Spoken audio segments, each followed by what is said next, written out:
Tak, dámy a páni, ďakujem za slovo, ďakujem organizátorom, že môžem tu dnes vystúpiť.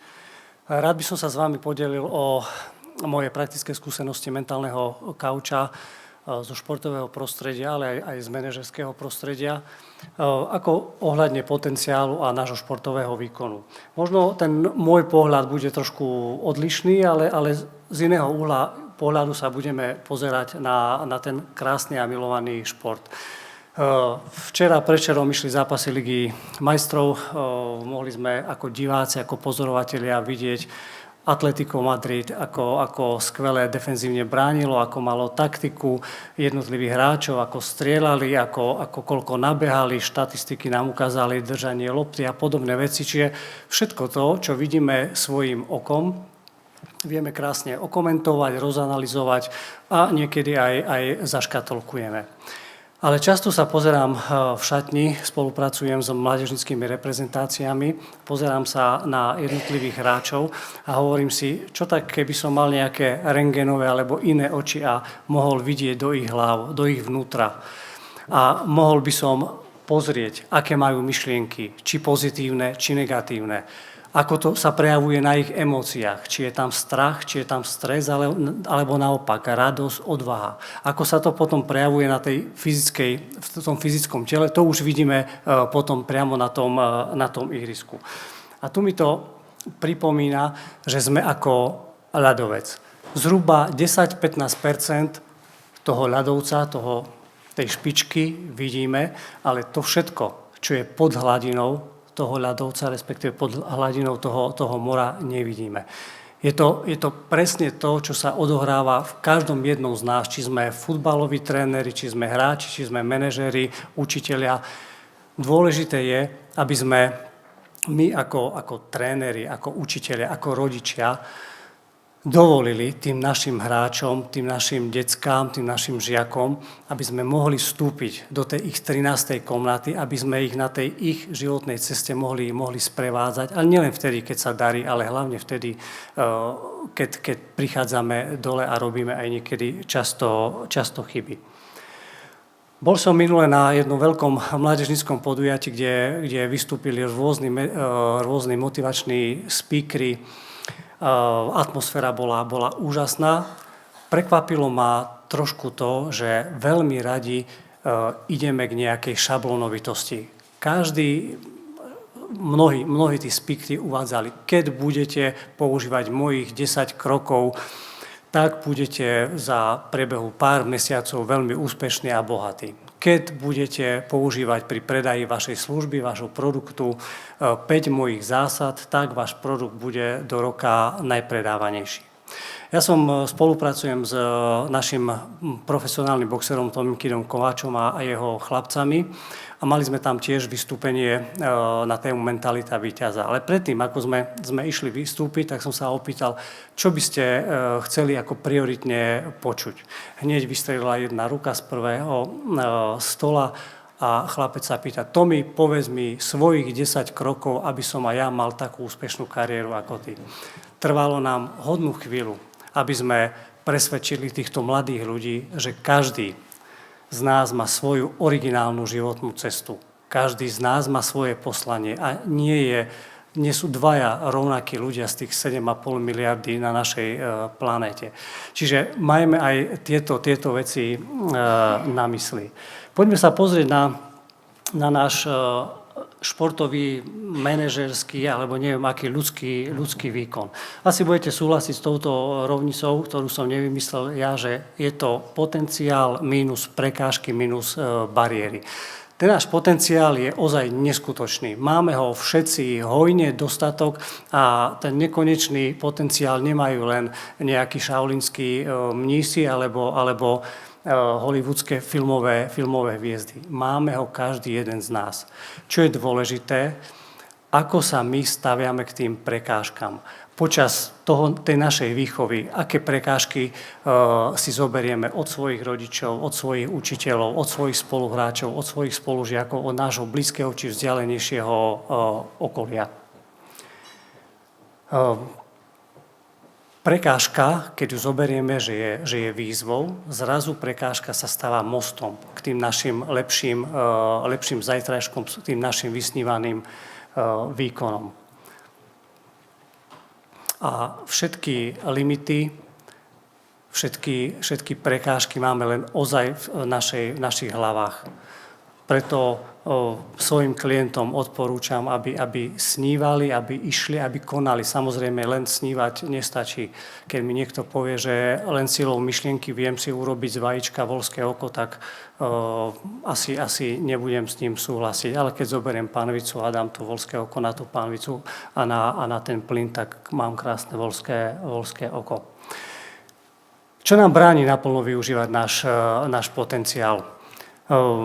Moje céry, mám 2 céry basketbalistky a sú mi veľkou inšpiráciou. Vďaka ním som sa dostal do Kanady na stáže na univerzitu a tam pracujú s tými mladými basketbalistkami tak, že tá hráčka prejde dokonalou nielen zdravotnou prehliadkou, ale skrátka všetky zručnosti, kondičné veci, technické záležitosti. A na základe spoločného sedenia s trénermi vyberú jej silné stránky. A tie stránky každý boží deň na tých tréningoch rozvíjajú. Keď sa niekedy pozriem a príjem pozrieť na to jedno, či to je nejaký extraligový tím alebo tím z nižšej súťaži, mám pocit, že som prišiel niekde, kde sa len strašne karhá a tresta. Mám pocit, že potrebujeme zmeniť toto naše nastavenie, aby sme neupozorňovali len na slabé stránky. Pýtal som sa toho kanadského trénera, že prečo je to tak, prečo len pracujú s tými silnými stránkami. On povedal, počas mojej dlhoročnej praxe som zistil, že hráčka, ktorá má silné stránky a tieto silné stránky rozvíjame, ona sa nám stáva rozdielovou hráčkou. Má to uložené v hlave, že toto a toto mám silné, použijem to v zápase počas nejakej činnosti a výsledok jej dá za pravdu, že tam som dobrá, tam vynikám nad ostatnými a prejavuje sa to veľmi rýchlo v tej psychike v dvižení sebavedomia. Ako náhle pracujeme so slabými stránkami, ktoré bohužiaľ prirodzene v nás nesú a stále upozorňujeme na nejaké nedostatky, tak potom tá naša hlava podľahne tomuto názoru podľa zákona príťažlivosti, že skrátka sme slabší. A potom nevyužívame už ani tie silné stránky. Energia. Poznáme opäť túto veličinu, ktorá je veľmi, veľmi ťažko uchopiteľná, merateľná, preto o nej rozprávame niekedy veľmi, veľmi opatrne. Ja som veľmi rád, že dnešná veda a technológie pokročili a môžeme energetiku tela už aj merať.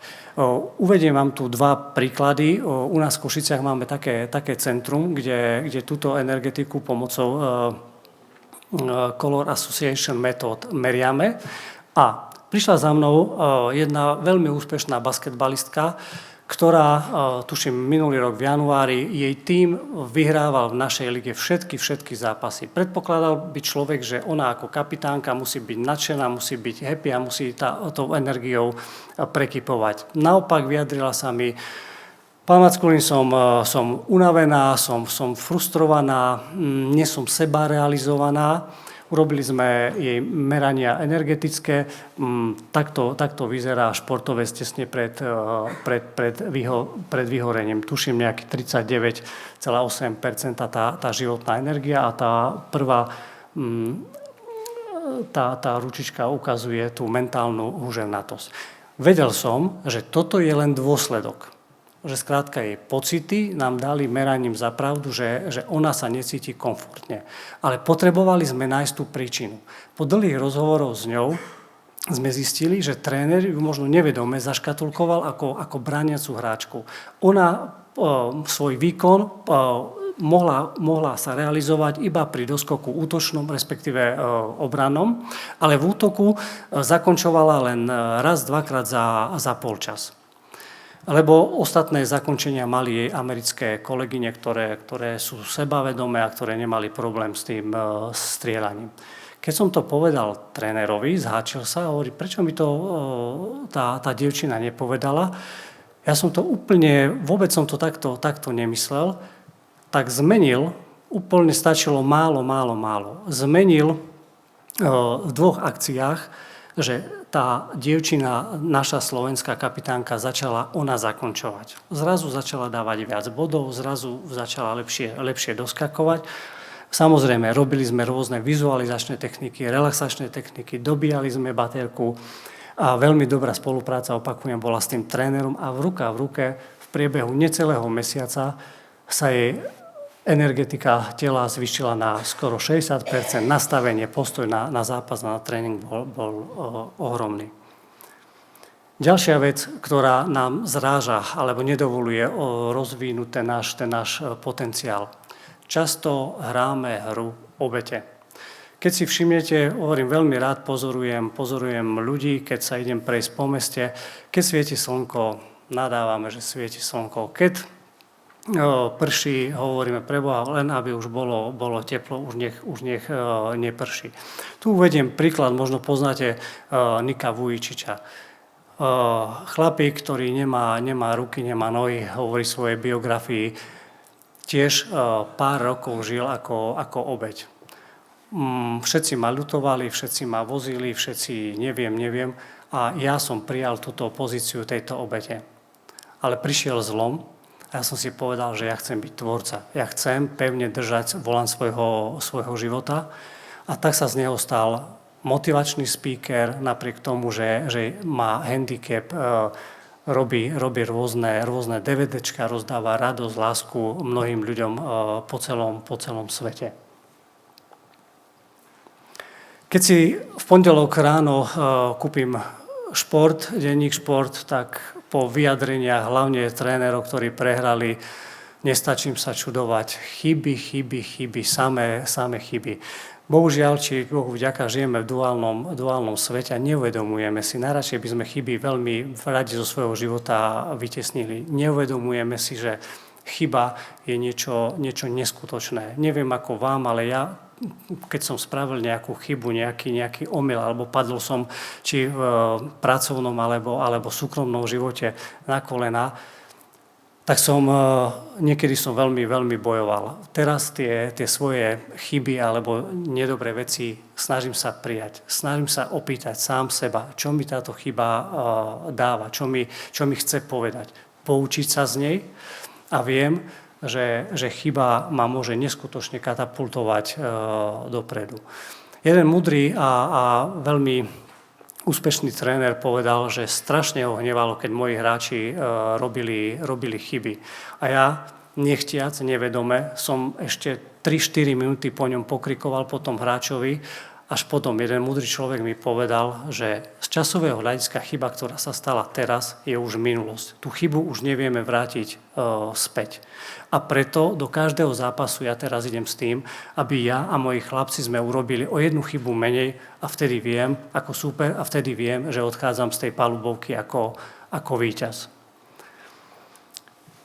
Radím svojim klientom, aby, keď už nemajú radi slovo chyba, aby ho nahradili slovom skúsenosť. Skúsenosť už lepšie prijímame. Ďalšie, čo nám bráni naplno využívať náš potenciál, je správne využívanie času. Žijeme v rýchlej, uponáhľanej dobe, na nič nemáme čas a vtedy veľmi rád hovorím svojim klientom, každé Božie ráno dostávame 86 400 sekúnd pre náš život, pre naše aktivity, je len na nás, aké my priority zvolíme a je len na nás, ako tých krádošov času, mobily, internet, kávičky, cigarety a podobné veci, ako my ich skrotíme. Ďalšou vecou, čo nám bráni naplno využívať náš potenciál, je veľmi často sa naháňame za úspechmi, za výsledkami. Chodia k nám do nášho centra mnohí ambiciózni rodičia, ktorí neboli naplnení po tej športovej stránke a chcú mať zo svojich synov, zo svojich dcér geniálnych top športovcov a niekedy oni viac tlačia na nich, ako by bolo dobre. Keď sa opýtam našich chlapcov z reprezentácií vo veku 16-17 rokov, kde by chceli hrať, tak minimálne každý jeden z nás povie, že Premier League. Neuvedomujeme si, aká dlhá cesta nás a čo všetko nás čaká na tej ceste. Keby sme sa opýtali týchto našich slovenských významných športovcov, tak určite by povedali, že tá sláva, peniaze, úspech a to všetko je len dôsledok. Tá príčina je to, že oni milujú ten daný šport. Oni ho majú radi, preto tá emočná väzba k tej hre tam je. K tej komfortnej zóne. Veľmi radi sme zabarikadovaní v našej komfortnej zóne a veľmi, veľmi neradi z nej vystupujeme.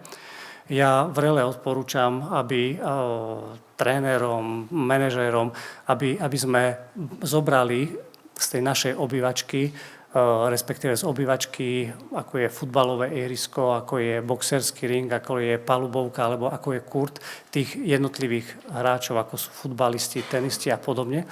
A zobrali ich do iného prostredia. Mám krásnu skúsenosť, keď som zobral futbalistu na divadelné predstavenie, kde musel prísť v obleku a podobne. A tam krásne vidíte to vnútro, to jeho správanie a ďalšie veci. Veľmi dôležité je, aby sme spolu, učitelia, rodičia, tréneri, pomohli tým našim mladým reprezentantom, našim deckám, aby sme počas tréningu stále objavovali niečo nové. Lebo často sa stáva, že príde super a ten z tej zóny komfortu nás vyťahne do zóny strachu a vtedy sme úplne vykončení, vtedy nevieme, ako sa voláme, nevieme, kde je sever. Veľmi dôležitá je tá zóna toho poznania, zóna toho učenia za našej prítomnosti nás dospelákov.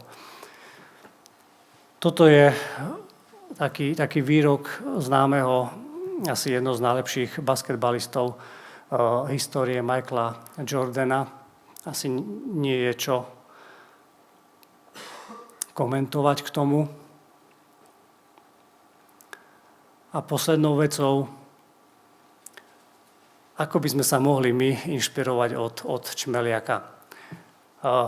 Vedci zistili, že na základe aerodynamických zákonov, na základe rôznych prepočtov, ich váhy, rozpätie krídel, plochy ich krídel, čmeliaci nemali by lietať. Napriek tomu oni krásne v prírode fungujú, robia si svoje poslanie, možno asi preto, že nevedia čítať.